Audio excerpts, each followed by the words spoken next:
Pemirsa, kasus cacingan pada balita di Bali masih cukup tinggi yang disebabkan rendahnya kesadaran berperilaku hidup bersih dan sehat khususnya bagi balita. Masih banyak orang tua membiarkan putra-putrinya bermain di tempat-tempat kotor.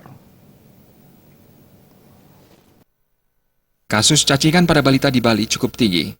Cacingan pada balita ini bahkan masuk dalam deretan 10 besar penyakit yang banyak ditemukan di puskesmas.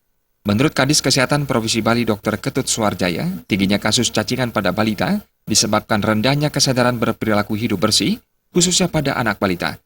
Orang tua masih membiarkan anak-anaknya bermain di tempat kotor. Kondisi ini diperburuk rendahnya budaya cuci tangan menggunakan sabun dengan air mengalir sebelum makan.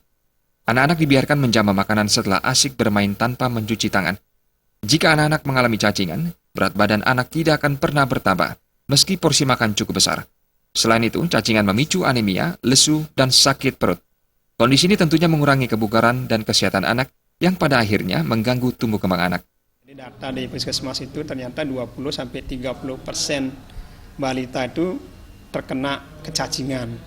Ini pun baru data pasif case detection yang mereka yang datang ke puskesmas kan. Kalau kita lakukan active case detection, periksa semua balita, itu fesesnya diperiksa laboratorium, saya yakin akan lebih tinggi lagi ya. Karena perilaku bersih kita memang masih kurang ya. Itu sehingga sesungguhnya memang kasusnya kalau kita lakukan lebih aktif lagi mungkin lebih dari itu. Menanggulangi hal ini, pemerintah memberikan obat cacing gratis kepada balita dan anak-anak hingga usia 12 tahun.